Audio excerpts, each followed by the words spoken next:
Colonial Sports Center.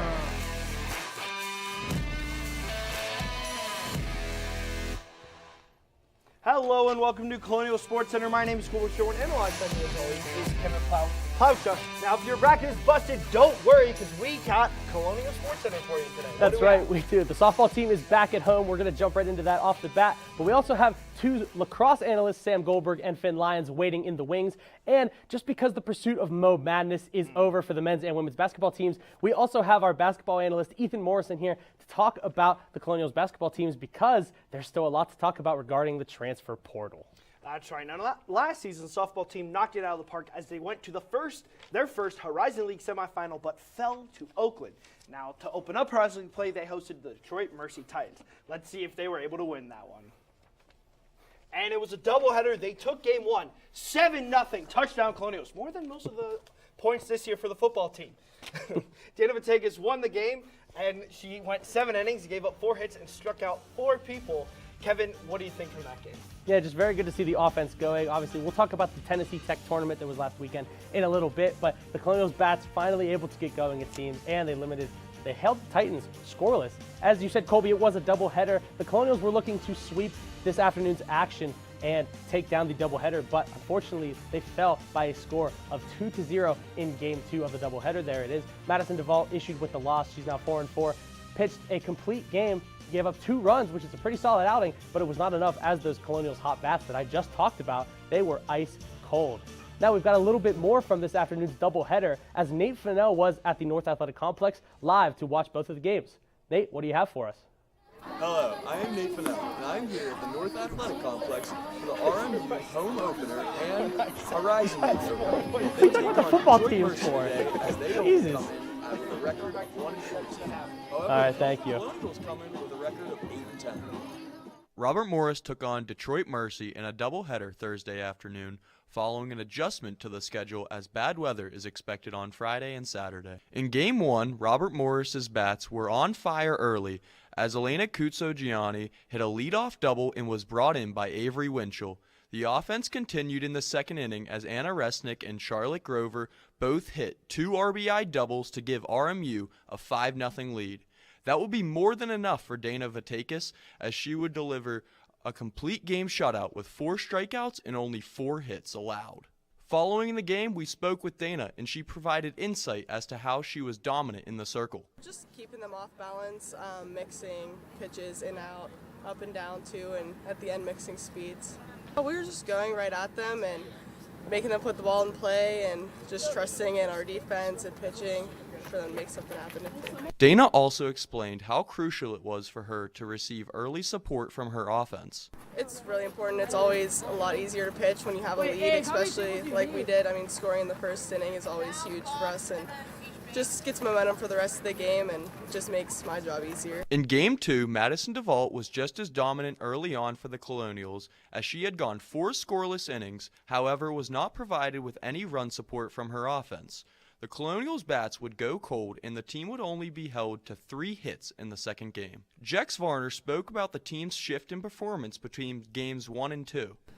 We've just got to get ourselves kind of refocused, and we need to get a little bit more intentional with the things that we're doing in our preparation. And we knew everything that was coming at us in that second game, and we just did not execute from whatever our plan was to the box. It didn't correlate, and that's something we got to take a little bit more, as we told them out there, is to find kind of a sense of urgency with those type of things and get locked in from pitch 1 all the way to the end.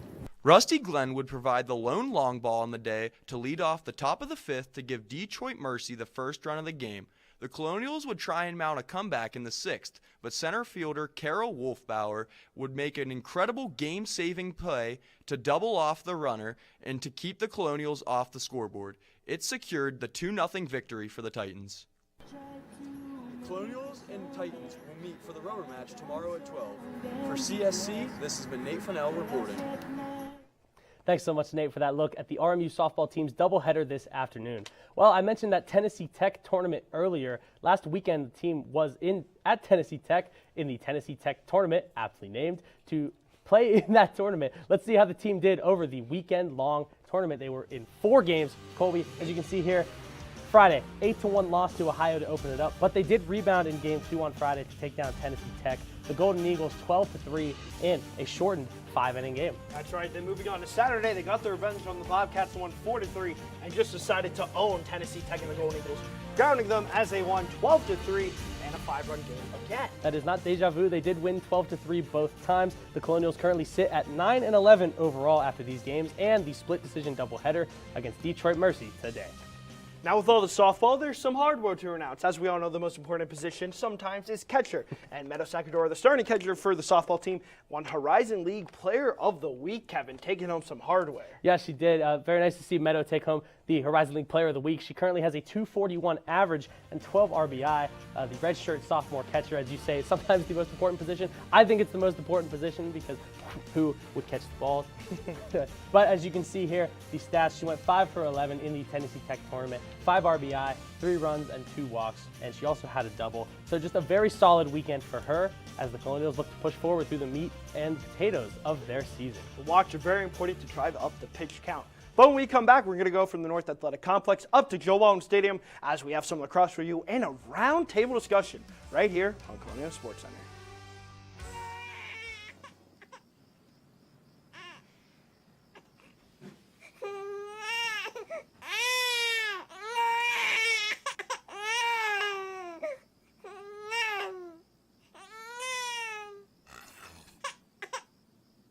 If you love them enough to suck the snot out of their nose at 4 a.m., then surely you'll check nhtsa.gov/the right seat to make sure they're in the right car seat.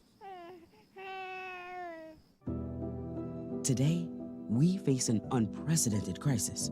Tens of millions of refugees have been forced from their homes. But you can make a difference.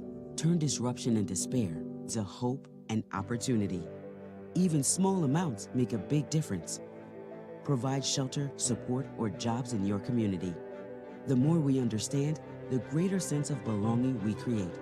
Act now. Visit supportcrisisrelief.org. I don't want to talk about it.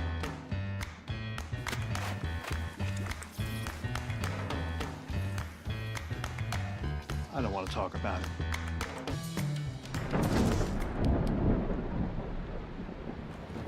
Families don't have to talk about everything, but they should talk about how to plan for an emergency. Get tips and resources to make your family's emergency plan.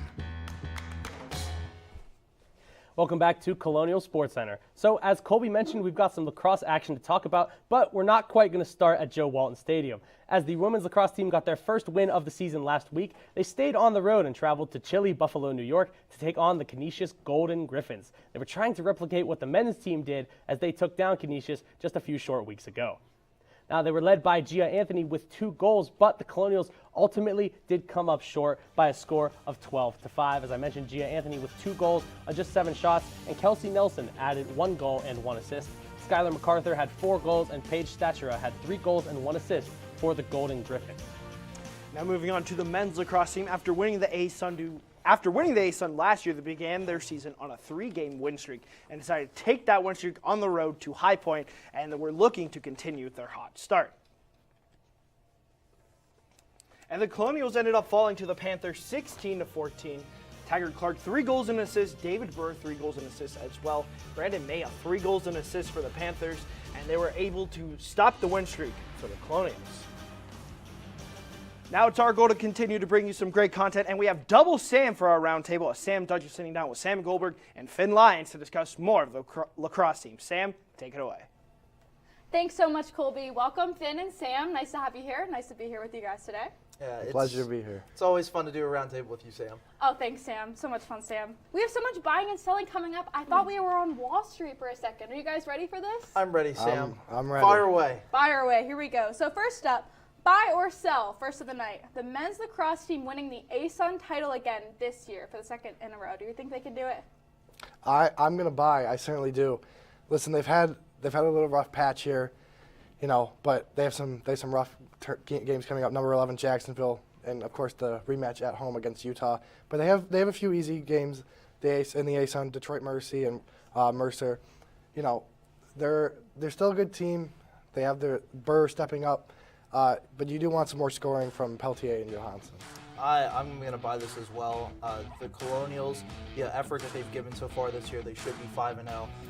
Their only 2 losses, they lost by 2 goals, which is not a whole lot. This team is exciting. They're fresh. Burr has just been incredible, an incredible addition so far to this team coming from Rutgers. This team is a fun team to watch, and they're going to repeat again. Great. I mean, it's a fun team to watch. And speaking of Burr, we'll get to him in a second. But first, moving on to the women's side. Buying or selling, the women's lacrosse team finishing the regular season first in the MAC this year, the MAC this year. I'm going to have to sell this. From what I've watched so far this season, the team just isn't a whole unit. Jenna Irwin's slowly coming back from her injury. Julia Coderwas still has yet to score a goal this season. Had 28 goals last year. Has made 3 appearances so far this season. 0 goals so far. They're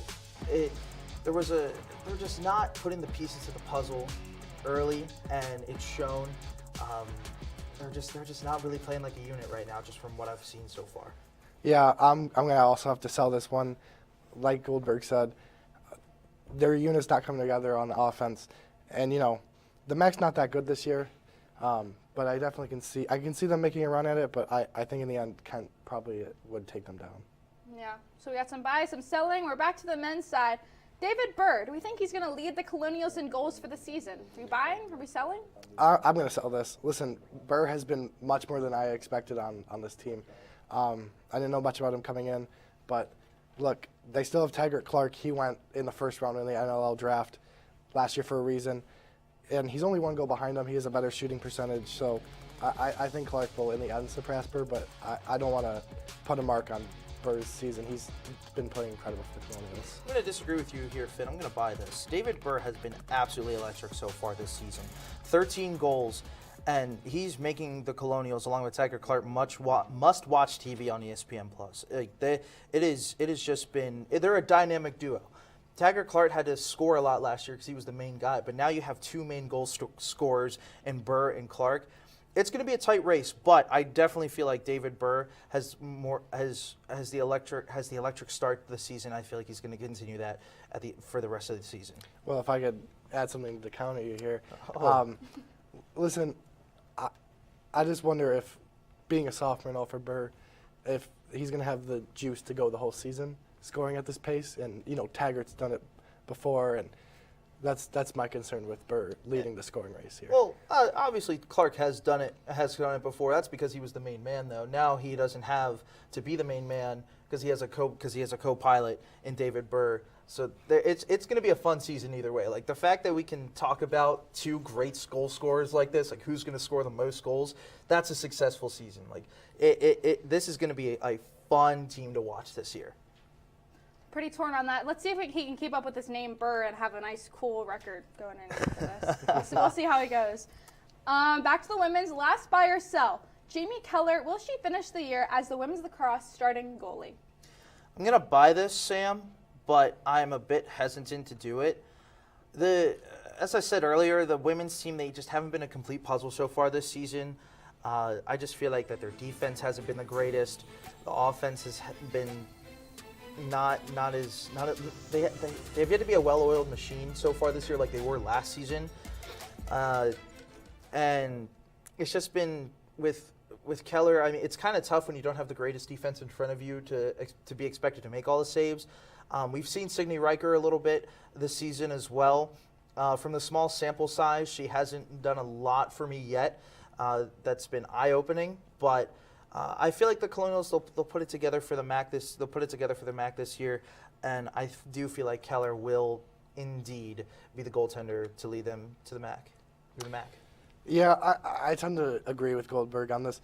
Listen, neither of them have been particularly great this season, and as Sam pointed out, not too much in front of them on defense, but I think simply for the fact that Keller is a grad student, and I wouldn't want to throw Riker into this right now. She still has some time here at RMU, so just ride out the grad student for this season and, put her in some games when it gets ugly and see what you have. And it's nothing against Signe Riker either. And I mean, it's just we've had such a small sample size from her so far, and she's been put in a couple of tough situations already for the 3 appearances that she's made. So a small sample size, but I feel like as the season grows, we will definitely tell who the Colonials will have leading the way in net. Great. Thanks for your answers, and we'll see how the rest of the lacrosse season turns out. After the break, the Colonials may not be on the brackets, but they sure are facing a lot of madness. When we come back, Colby and Kevin will be joined with basketball analyst Ethan Morrison to see all things Colonials in the transfer portal. Stay tuned on CSC.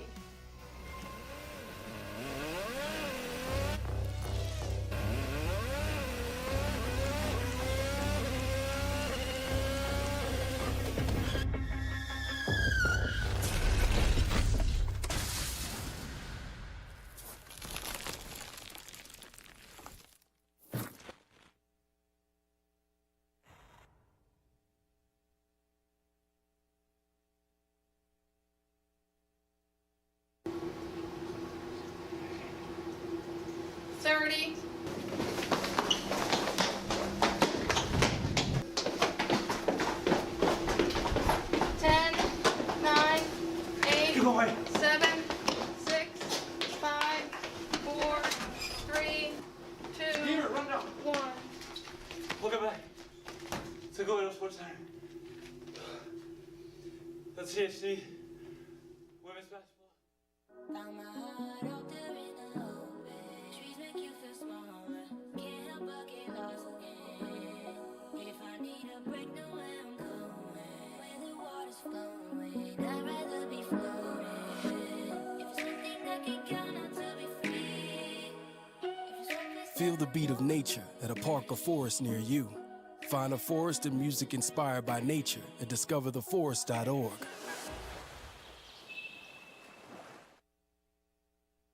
To Colonial Sports Center. So as Sam mentioned it, as we touched on Colby, there's been a lot going on for the Robert Morris men's and women's basketball teams.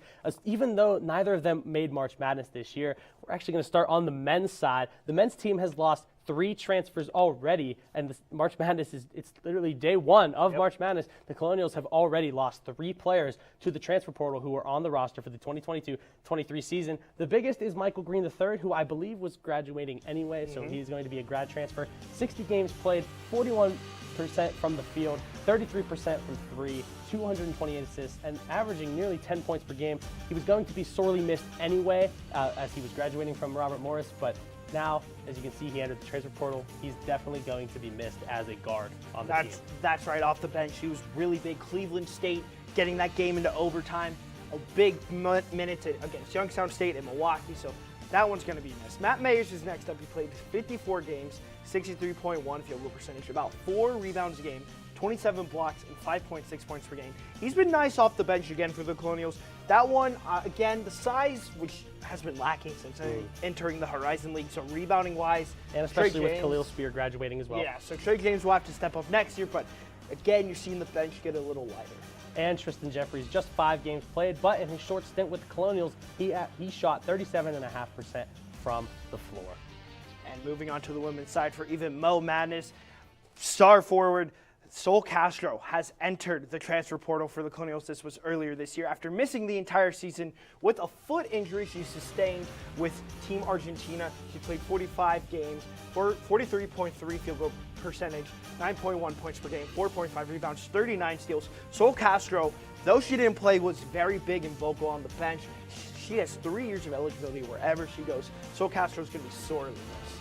Definitely a big loss for the women's team, but now we're moving on to our basketball analyst. We'd like to welcome in Ethan Morrison to talk more about the men's and women's basketball teams. Ethan, first of all, thank you so much for joining us. And Ethan, we're just going to get right into things here. First question, which men's basketball transfer, as you can see, we just talked about the 3 transfers, which one is the biggest? Well, Kevin, I think the biggest transfer out of the group of 3 that have already left is going to be Matt Mayers. Matt Mayers, I mean, in his first season with Robert Morris after coming over from Hutchinson Community College, he played an integral part in the team's role. He started a lot of games in his first season in his junior year. And really in this second season, he came off the bench. He started a little bit in the beginning of the year, but really couldn't really find his footing. He was still a very solid piece. He was very consistent over his 2 seasons here, but Andy Toole decided to go to Trey James and really rode Stephon Walker throughout this season. So it was, definitely really a little bit puzzling that Matt Mayers did not really have a role in that second half of the season, but still a really big loss, especially Khalil Spear graduating after completing his graduate season at Robert Morris. I think that's something that, is pretty, was pretty shocking to see him. I mean, it wasn't shocking to see him leave since, his role decreased on the team, but definitely a big loss as a whole, especially with Spear graduating and, only having Trey James and Stephon Walker at the forward spot as of now. I mean, you have Kevin Martinez as well, but it's going to be interesting to see if he will stick around as well.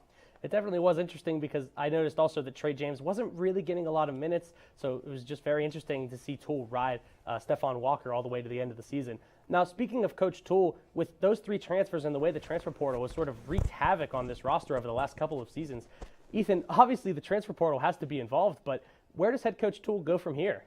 Absolutely, Kevin. I think you're going to have to go for yet another big man, a big man that's more experienced than what they have on their roster as of now. I mean, when you look at it, you have Stephon Walker, who played extremely well over the course of these past couple of over the course of this season, and just to see his progression throughout the year was something that was very, very, nice to see, especially if you're Andy Toole, to see his growth throughout the year and how he was able to, really step up to the occasion and be the starter. But you need another veteran guy. You need another big man that can wreak havoc down low, and you had that in Spear, but now with Spear gone and Mayers as well, you're going to need to find another guy to complement James and Walker. I think a big man is something that you're really going to need to look into in the portal. Obviously, your guards are in a little bit of a better spot. Yes, you lose Michael Green III, but you still have some pieces there that can be good enough to really get you through. But a big man is something that you're going to have to have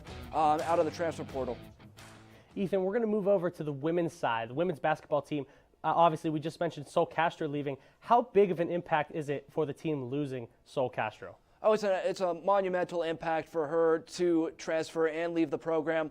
Obviously, the team performed extremely well last season, being able to host a playoff game, but with her absence this year, her absence was sorely missed throughout the season. Just really wasn't able to get a lot of production down low, and really wasn't able to have the scoring touch that this team had with Castro in the rotation. So it was a big loss overall for the Colonials, and something they're going to need. They have a lot more questions than answers at this point, with Castro now leaving the program, along with Mackenzie Amalia, who is graduating after 3 years.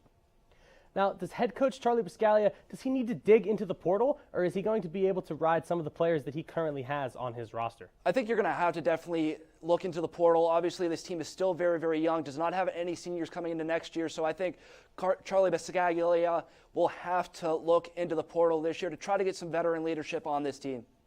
Ethan, thank you so much for joining us, as that was an in-depth look at both the men's and women's basketball teams. Colby, as you saw there, that was just the transfer portal has wreaked havoc on both the men's and women's teams. Obviously, it's wreaked havoc on a lot of smaller schools, but I think now we've got to take a look at a little bit of the portal report, I guess, right? Yeah. About how, I guess, a little bit of backstory on the portal and what it's done to these RMU teams. So on April 14, 2021, players were eligible to enter the portal once without sitting out.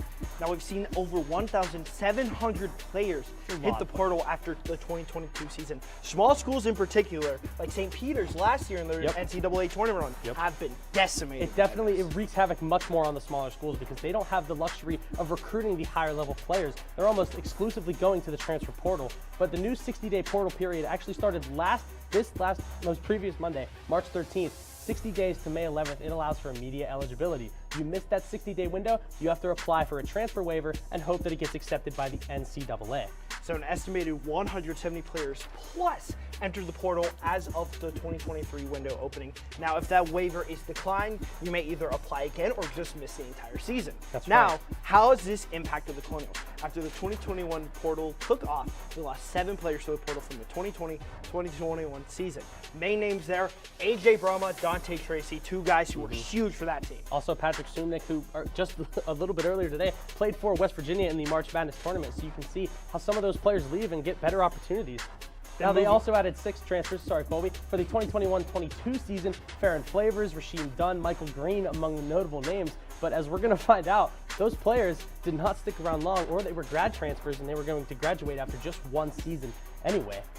Yes, this very quick turnaround. Rosters have been flipping upside down, and from all of this, roster turnaround has been huge. It has, and following the 2022 season, 5 players entered. Ferris, Winston, Williams, Cook, and Stone. And Rasheem Dunn transferred mid-season, so technically 6. Then they added 5 transfers for this season. Chris Ford, Jackson Lass, Josh Corbin, Trey James, and just a few others. And you saw that did work. 3 players in the 2023 portal so far. And from both 2021 to 2022 and this next season, 1 player remains from the roster, and that's Enoch Cheeks. So the team has been absolutely decimated roster-wise. But after all that, we're going to head to our gold spot as top 5 plays are on the way right here on Colonial Sports Center. When I first saw Turtle, my heart was full. Now anything but lonely. We had this deep connection, this heart connection. He just wants to be close to you and part of your life. Every day with Turtle is a perfect day. When I'm holding her, it makes me feel calmer. I think everything he does shows how much he loves us. When we adopt a shelter pet, we discover they're a little bit of a lot of things. But they're all pure love. If I could go back and change it all, I would. I think I'm gonna miss you the most. I'm sorry. I'm so sorry. I'm so sorry. Or maybe it's just the little moments. If I could go back and change it all, if I could go back, I would. But I can't.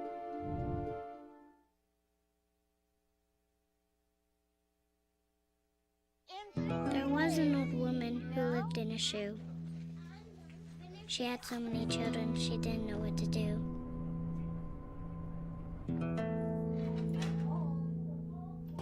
She gave them some broth without any bread and kissed them all soundly and put them to bed. Hunger is a story we can end it at feeding. Welcome back to Colonial Sports Center. It's now time for the best segment of every week on Colonial Sports Center. It's the top 5 plays in Colonial Sports of this past week. A lacrosse-filled top 5 plays. Every single play is lacrosse. We had the lacrosse panel earlier, and now we have the top 5 plays that are lacrosse related. Here we are, number 5. RMU men's lacrosse in North Carolina against High Point. Ben Starkey at the top right of your screen. He's running towards the goal, and he'll get the ball fed from Liam Keene, and Starkey will score. The one hopper goes right past the High Point goalie, as you'll see in the replay. He would tie the game at 14. The Colonials would fall 16-14, but you'll see more from this game. You will see more from this game. Moving on to Canisius and snowy Buffalo. Look at this go. Julie Coder, that's going to do a little dipsy-do. Sends it into the back of the net. Breaks her cutting ankles. it to a 12-4 game. Broke her ankles here. Watch her. Wow, right there past the goalie. Now moving on to number 3. Back to High Point. Taggart Clark, he's got the ball. He's in a one-on-one. He'll turn, and he'll fire right past the goalie. That would tie the game at 3. Clark has 12 goals on the year. He's having another awesome season for the Colonials. He did a little spinorama if you're a hockey fan, sends it right in the back of your neck. Guess who? Taggart Clark versus High Point. Hey, High Point Just again. another rocket into the net. Colonial 7-6. They would lose this game, but Taggart Clark, whoop, make a man miss, throw into the back of the Almost net. broke his ankles just like Julia Cotter was. Number 1, guess what? High Point, Nick Peltier behind the net, but he runs back in front and he fires a goal. He gets knocked down, but it doesn't matter. That is your number 1 play of the week in Colonial Sports, the all-lacrosse edition of Top 5 Plays. Now, with all those games that were lacrosse top plays, we're going to show you any games that may be able to crack the top 5, and mine's up first. It's RMU softball taking on Detroit Mercy. Meadow Sagador, my player to watch. You won player of the week, so why not be your player to watch? Meadow Sagador, 2.4 average, 12 RBI. She's batting a .572 OPS, and she leads the team. And they won 7-0 against Detroit Mercy, fell 2-0 in the other game. My game to watch is men's lacrosse against number 11 ranked Jacksonville on Saturday at Joe Walton Stadium. Taggart Clark, as I mentioned, 12 goals on the season. Well, an action-packed episode here of Colonial Sports Center. Thank you so much for watching. For everybody upstairs and downstairs, I'm